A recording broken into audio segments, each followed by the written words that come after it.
Hello and welcome to the Leadership Matters podcast, the podcast for people passionate about leadership and organisational performance, offering up insight and inspiration from peers who have great experience to share from developing leaders in some of the world's leading organisations. I'm your host, Andy Dent of the Oxford Group, and here at the Oxford Group we've had the privilege of developing leaders at organisations across the globe for over 35 years. We fundamentally believe that leadership matters. As leaders, what we choose to focus on and how we show up on a day-to-day basis really does shape organisations and the people experience. So if you're interested in learning more about leadership development, then this is definitely the podcast for you. We'd love you to subscribe or hit like today to fuel us on the journey to more episodes. So without further ado, let's dive into today's episode.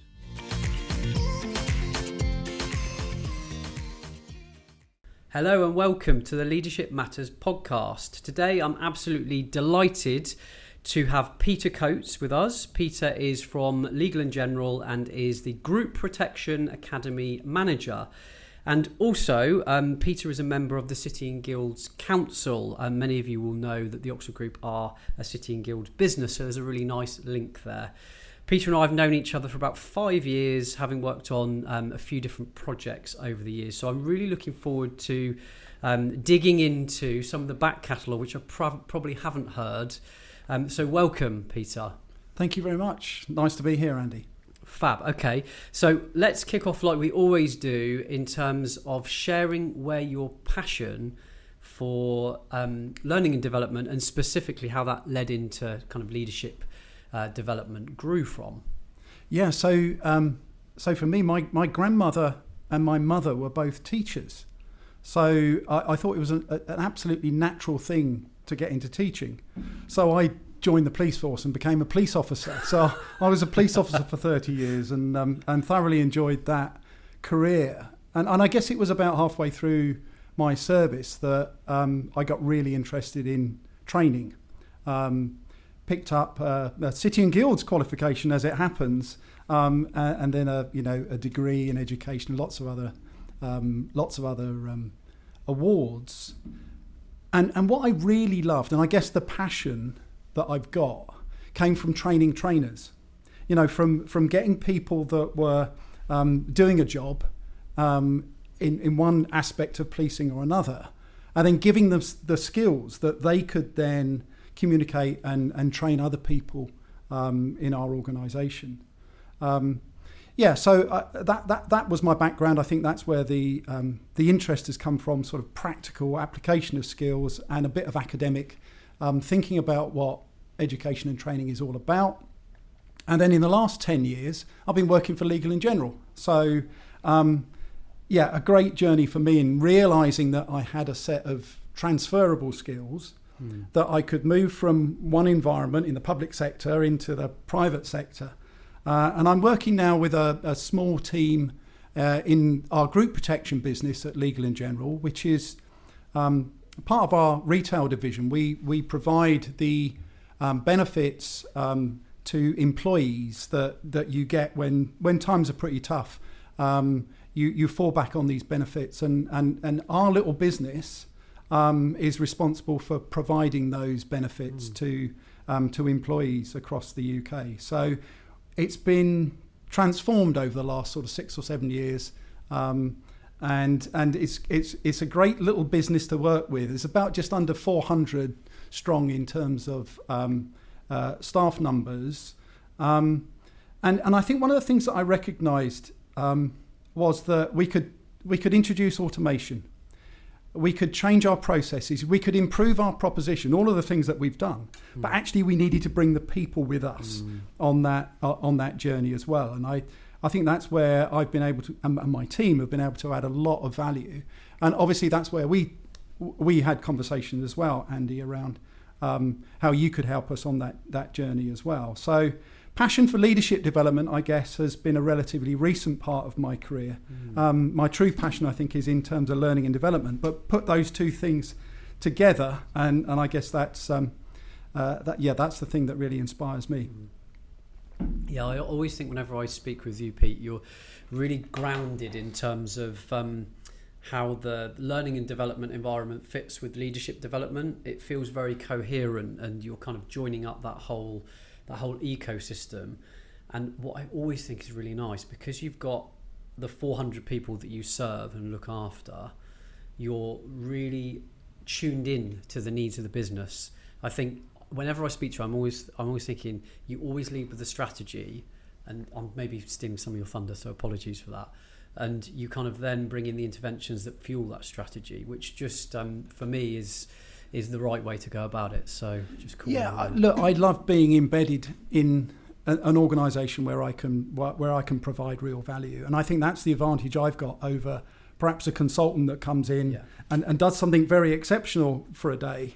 I see people, in my business, when they're operating at their best. I see them when they're operating under stress as well. And I can have confidential conversations with, colleagues in my business, which sometimes they're not getting that feedback from other sources. And I feel like that's where some of the hidden value, in a sense, of having an embedded learning and development team in an organisation as well. Yeah, absolutely. And that shines through 100%. So moving on to our next question. You've obviously done lots of work in the leadership development space and the learning and development space.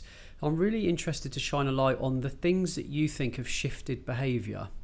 So it might be tools, it might be techniques, pieces of kit, diagnostic, whatever it might be. What are the things that you see have made a big difference to behaviour? Well, I've got a number of things that I'll share, Andy. I think leadership for me is about repeating some relatively straightforward things over and over again, and actually that helping people with what are the conversations, what's the way that they inspire people, what are the conversations that they should be having with people, to build trust or to set expectations. How do they acknowledge good work when they see it? How do they care about people's development? So, all of that stuff has been practical and really important, I think, in terms of the work that we've done. So we've helped people at that kind of basic level of leadership to think about the conversations that they've had. And we created a program, as you know, called Leading with Emotional Intelligence, because I think we saw emotional intelligence as being a really key part of what future leaders need to develop. That sense of having flexibility, of being optimistic, of being creative and curious. All those attributes that contribute to emotional intelligence. Look, I've worked with a lot of teams as well, and I think using getting teams to operate more effectively together is really important. And I've used the strength scope psychometric just because it's based in Carol Dweck's work on positive psychology. It sees the things where perhaps people are irritating each other and calls them strengths in overdrive, and that's such a great way in to a conversation that helps people just to stop and reflect and go, I do that. I do that because I love doing it. And I didn't realise that it impacted in the way that it did. The 360 element of a psychometric, I think, is always a great way into a training program as well. So I put together a program I called Synergy, where it starts with a strength scope psychometric, but then I get individuals in a team, and it needs to be a defined team with a leader present that are then giving feedback to each other. They're understanding more about what makes each other tick, in a sense. They're recognizing the strengths in overdrive, and then they're asking for help and support from each other to say, give me some feedback when you see that in the future. Or I had no idea that had an impact on you in the way that it does. And what is it about my job, Andy, that means that they need me to come into that team to give them permission to have those conversations? I mean, I suppose I'm glad that they do, because it keeps me in a job. But what I try and do is get teams to create structures and processes whereby they feel psychologically safe to be able to give that feedback directly to each other. And I think we've seen some progress with that, certainly in my business.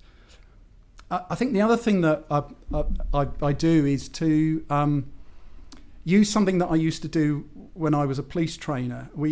I worked at Gatwick Airport years ago, and we did a lot of what I call hypotheticals. So what would happen if there was an incident here, or there was a major incident there, or was a plane crash here, or was a terrorist attack there?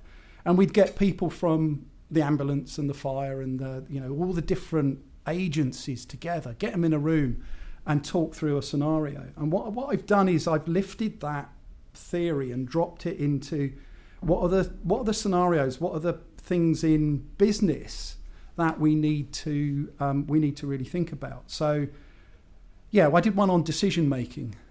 What fascinating. So taking live examples of decisions that team managers needed to make, creating little scenarios, and then getting them in a room to talk about, once again with their leader present, but to talk about their rationale for why they made the decision that they made individually, and then to compare notes. So when they compared notes, what I found was that there was a massive disparity sometimes in the way that one manager would make a decision compared with another manager, which opened up some really fascinating and really practical conversations about why that was happening. And the shadow of the leader comes in here as well, doesn't it? So, in one group I can remember in particular, the manager was kind of saying, well, I don't make that decision because, in previous occasions where I've done that, the individual has gone to the senior manager and my decision has been changed. So opening that up with those people in a room where the impact, again, hasn't been recognised up until that point, they're the days I go home with a smile on my face, really. Yeah. Oh, there's so much in. I've been frantically writing down notes there, Peter, but that hypothetical piece is really, really interesting, because I just don't think we have enough time to do. We're really good at post-mortems, so after something's gone wrong in real life, unpacking that, but actually in terms of our leadership, not so good at the pre-mortem, the hypothetical of what could happen, how we might deal with it, and kind of practicing and playing with it. So that you've really brought that to life. That's really really interestion. People love it as well, Andy, because it's practical. It's I'm a great believer in active learning. So there's not a lot of PowerPoint and that sort of stuff where I'm standing at the front talking at people. I want to facilitate. I want to give people a scenario that they can think about so that they're actively involved. That's what learning is all about. At the end of the day, it's been it's processing things for yourself. Yeah. I love it. There's some great stuff in there. Thank you for that one. So we're in a unique time. Well, every time is unique, but I certainly think the way the world is right now is pretty unique. Lots of different challenges going on. What do you think the biggest challenges for leaders are in our current context? Well, I don't know the precise number, but I think it's around 80% of organisations are working hybrid now. And at Legal in General, we in our business, we'd started pre-pandemic to equip people for working at home. We were going down that road. And of course, the pandemic accelerated that massively. And I think what we were also doing at that time was thinking about how we made leaders aware of being more human-centric. So less of being directive, less of the manager as the expert, more as the manager as the facilitator of ideas, of solutions, of problem solving. So I think the challenges are that we need to be more human centric. We're in a different environment now. We see into people's lives every day through a video screen, and we need to connect with people in a different way than we did maybe 10 years ago. And I think it's expected as well. So The other thing that I was on a webinar the other day, and I was just surprised with the strength scope psychometric, where I think their initial conclusions on a piece of research that they'd done was, because they're asking employees their view of their line managers the whole time, and it was kind of like the leaders are being quite hard on themselves in thinking that they're not doing a particularly good job at the moment in terms of that connection. And I just wondered if it was more because we're in this different environment, and leaders are finding it difficult to kind of work out what it is that they should be doing. Yeah. And for me, that is to have lots of regular check-ins with the people that work for me, to to really care about them as individuals, to be interested in everything that they're doing and react to them from a way that I would react to another human being. Yeah.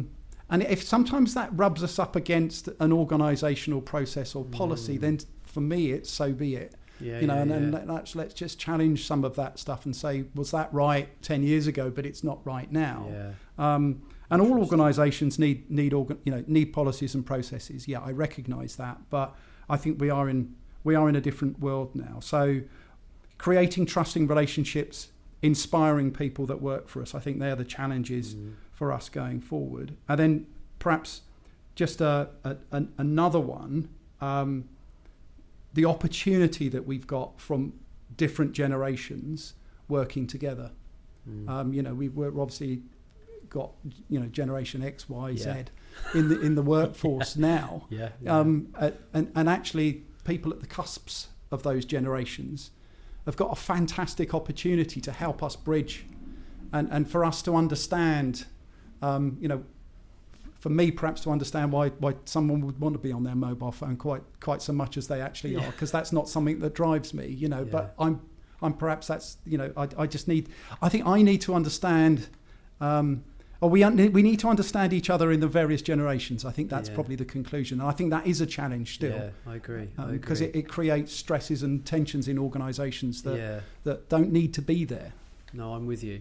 It's really interesting, that piece, because I think sometimes it's overly generalised, the whole, 5 generations in the workforce. Yeah. There's this automatic assumption that those people at one end of their career aren't that great with tech. I was on a train the other day. There were 2 people sat in front of me. One was probably early 20s, if that. And the other one was, it's difficult to put an age on, but I would say 60, 65. And I could not believe how quickly they were both using their phone. And I think I'm relatively tech savvy, but I was looking at the 20-year-old that was speeding around the phone and doing all these things. And I wasn't like eavesdropping too much, but it was just, I was like, oh, this is amazing. And I looked to my right, and the gentleman who was there, he was equally keeping up with him. I'm thinking, I need to do some work on this. So that's really interesting, because I'm probably in the middle of the two. So you'd think that I would, if you generalised, I would be, the median of the two, but that wasn't the case. So I think there's something that's really interesting about how the interplay is between the generations, what we can learn from the different generations, but not generalising, because I think that's dangerous. And I hear that quite a lot, even from in the L&D profession. I hear that quite a lot as well. Yeah, I think it's about treating everyone as an individual, isn't it? It's the same thing with inclusion, and just thinking about how we can understand each other more and be tolerant of different behaviours. Yeah, absolutely. I guess in terms of scooting along a little bit, in terms of we've touched on the challenges right now, but if we were to look at the skills and mindsets that you think leaders might need further down the track, so say in 5 years' time, which I know is difficult to even predict, what do you think that looks like? How will the landscape change?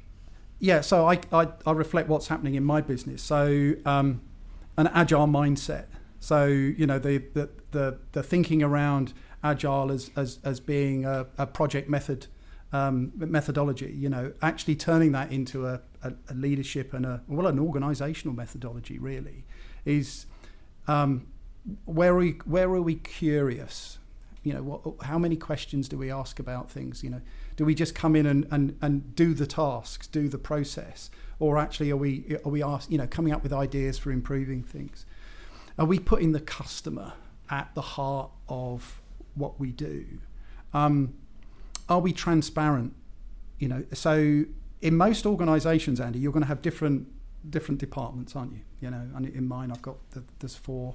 And I'll give you just a really quick example of what I mean by being transparent. So when a grumble or a complaint would come in, invariably prior to us adopting this kind of way of working, there would be an email, sometimes with a tone of blame attached to it from one department to another individual. And I suspect this is in a number of organisations as well. And sometimes there'd be a response to that, which would probably not be one that someone had slept on overnight. Sometimes they would copy in somebody very senior just to avoid any future blame and that sort of thing. So what one of the initiatives that we've done here is to open up a Teams group so everybody can see all of the exchange that's going on. There's no waiting 2 or 3 days for someone that was off on holiday to respond to an email. Everything is there in a Teams chat, so that that we can think about the customer at the end of this. We're doing some investigation and some potential blaming within organisations, whereas actually we're moving away from doing the blaming and thinking about a growth mindset and how we can learn from the things that go wrong. In all organisations, things go wrong. So, the agile mindset, being curious, being transparent, thinking about the impact on the customer, creating psychological safety so people can, be their best self. Try an idea, fail fast, and then adapt your idea into doing something else or something in a different way. And here's the hardest thing, I think: empower the people that work for us to make decisions. And I think the higher you get in an organisation, the harder that potentially gets as well. But who are the people that really know how the organisation can improve? The people at the at the sharp end that are doing the doing. We as managers are there and leaders are there to inspire, and we're not actually doing the work. We're there to inspire and engage and do all the good things around leadership. So I think the agile mindset is probably the challenge for leaders. We've still got some way to go on that, but I think we've made a really good start in terms of encouraging that. We had a whole day's offsite on curiosity the other day. So just thinking about that as a topic and just exploring it and unpacking it a bit. The second one I've got is emotional intelligence. Now, like I've said before, the pace of change now is exponential. So the differentiator for the people that we want working for us, I think, in the years to come will be those that are emotionally intelligent. The ability to, for me to look across the table to you and see a flicker in your eye or a change of expression, right? That's machine can't pick that up. I need people in my organisation that can pick up those emotional cues from the people that work for them. And the great news about EQ is that we can all build it. So becoming more observant, listening more. These are just really simple things that we can do to improve our emotional intelligence. I want people that are flexible, people that are problem solvers, people that can demonstrate empathy. These are all the things that we need to think about for the future. Love that. And I tell you what's really refreshing about that, the absence of any mention, although you little hint to it there, of AI. Because often we ask this question, people move straight to the tech, but everything you've shared there is really, really human. Yeah, and look, I probably add another thing to the list, which is actually we need to really concentrate on learning, that curiosity and learning, because it's the one human capability that won't become obsolete. So we learn, don't we, as humans, in a different way to machine learning, which I think is the point that you're making, Andy. Yeah. We're human, and I think we're some way off AI and technology replacing us. Thank you. Love it. Desert Island Leadership Books. For the purposes of this question, you have been stranded on the desert island somewhere with whatever weather you would like, Pete, which is always good. So what would be your top 3 takes in terms of leadership books? Okay, so this is a book and a podcast. Okay. So the High Performance, Lessons from the Best on Becoming Your Best. Great little book by Jake Humphrey and Professor Damien Hughes. Quite a few references in it to sport, which I like. And I think there's such a great link between sport, which is both individual challenge and team challenge, and what we do in leadership as well, and how we operate in organisations. And yeah, I think it just really resonated with me. I read the book as part of a book club at LNG. It's a brilliant way of ensuring that, that pile of books that everyone's got in their study. Yeah. It's a brilliant way of making sure that they get read. And we had some brilliant conversations off the back of it. I think it was a group of about 6 or 8 of us that would get together and we'd read just 2 chapters a week. Everybody can do that. Night before normally for me. I'm a bit of a deadline person. Yeah. So, and there were some tools in it. There was one model, can I remember it? 3 circles overlapping. So what they were talking about was how you get into flow at work. And the 3 circles that overlapped were tasks I find challenging, tasks I do well, and tasks I enjoy.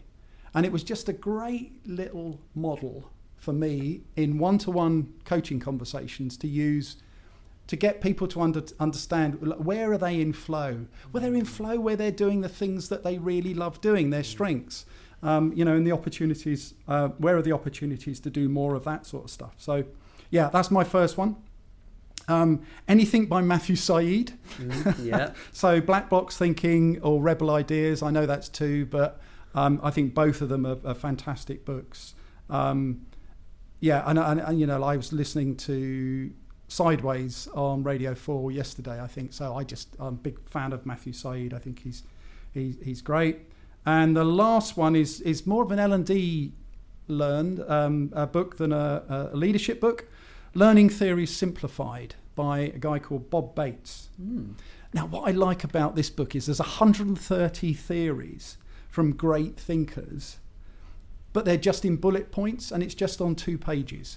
Yeah, and the second page it says, and this is how you apply it in a classroom. I think his background is in further education, so further education lecturer, and he's written this book for education professionals.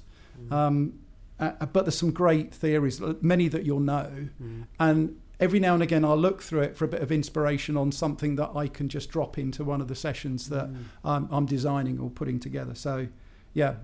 Learning Theory Simplified by Bob Bates. That sounds a good one. I haven't come across that before, so that's one to add to the list. So always appreciated. So we are off the desert island now. We're in the 21st century or the modern day, and we've got access to all of our multimedia and tech platforms at our disposal. So you can go anywhere with this one. But what do you think every leader should listen to or watch? Okay, there's to watch. There's a YouTube video. You just need to type in the search "Submarine Commander." Okay, sounds intriguing. Have Tell you me seen more. it? No, Oh, okay. All right. Okay. Captain David Marquet. So very American. You'll laugh as you're watching it. It's authored in the software program. I think it's called Video Scribe, and it's just him talking about how he was the commander of a submarine, and he gave orders, and people just followed those orders. But actually, there was a much, much better way of running a submarine, and that was empowering the people that work for you to make decisions and feel like they matter. And just his journey, describing his journey as he introduced that into what, any form of military is pretty hierarchical, isn't it? But he introduced that environment and had introduce that thinking into the environment, you give control and create leaders. Should we dive? Yeah, well, what do you think? Have we got the right depth? Have we got the right, are we in the right position? Yeah, well, why do you need me to say yes? You've worked it out for yourself, so yes, we can dive. And he just retained one control, which was firing the missile.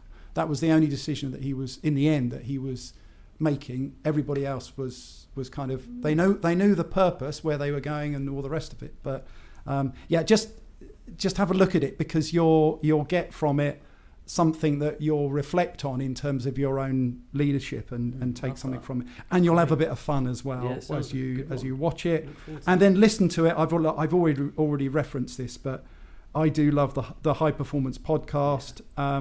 I think some of the people that have resonated with me on that have been Serena Wigman, Gareth Southgate's one I thought was really powerful on some of the things that he'd done. Dame Kelly Holmes, Tom Daly, lots of people from sport, but actually lots of people not from sport as well. And I think that's the power of it now. It seems to be evolving. It did start with quite a few people from sport, and I don't think I've listened to one of them and not taken away something that has been useful, either in my personal organisation. Or actually something I've been able to introduce in coaching conversations, or in the designer training. So some really useful stuff there. Yeah, absolutely. It's a fantastic resource. I completely agree. Loads of good stuff I've taken from it personally as well. So brilliant. Okay, so we are now at the stage where I'm going to share a question with you from one of our previous guests. So here is it's actually a two-part question, Pete, you'll be pleased to know, or maybe not so pleased to know, let's see. Oh dear. So how important is it for a leader to be in touch with their personal purpose in life? And then the extension to that is, and what impact does it have when they are? Oh yeah, what a great question. I'm not sure who I've got to thank for that question. So for me, part of why I get up in the morning is because I love seeing people learn. I love the penny dropping when people realise that they're good at a job and they get the bug for learning and development. So I think I love watching people learn, and to work with a team of really enthusiastic young professionals that are growing into the profession that I love is incredibly rewarding. I should be on a desert island somewhere, but I'm not. I'm carrying on working largely because of the fantastic team that I've got. I think I was working with one of the team, and they've, over the last 12 months, they've realised that telling people stuff is not the same as them learning. That they have to use these kind of really creative active learning methods to create significant learning. And there's kind of nothing new in some of that stuff. Plato and Socrates were doing that, weren't they? Many years ago, asking questions to get people to find out things for themselves. But yeah, I just that's the satisfaction that I get. Is that answered the question? Do you think, or is there a bit I've missed there? I think what you're saying there is that your purpose is fulfilled through the work that you do, and I know Absolutely. That having known you. Yeah. I guess the extension to that question is, what impact does that have on the people around you? Taking the example you've just shared. I guess we'd have to ask them that. But look, I feel like I've got a really good relationship with people in my business, and that's really, really important to me, that people can have confidential conversations with me. I get great satisfaction from people coming to me and asking for advice on certain aspects, or a conversation that they may have to go and have that they can find a little bit difficult. I love mentoring people, and I hope that's where my love of my job actually sort of ripples out into the organisation that I'm working in. Yeah, I'm sure it does. I'm absolutely so. I've seen it in action. I think leaders having that passion for the work that they do, or the direction, really does see people feel that, don't they? From a neuroscience perspective, it helps us get buy-in and alignment and want to get behind them. So absolutely can see that in the work that you do, Peter. So that brings us to a close, and I just want to say a massive thank you, not just for today, but you are so giving with your time. We've had a number of things like this, so I really, really do appreciate the conversation. I know our guests will too, so thank you very much. My pleasure. Thanks so much for listening to today's episode. We hope you took some insight or inspiration from the conversation. If you did, please hit the subscribe or like button, and we can keep delivering more and more conversations. If you are finding it useful, why not follow us on LinkedIn or check out our website or sign up for our newsletter to keep up to date with upcoming events, insights and articles to help either yourself or the leaders in your organisation. Thanks again.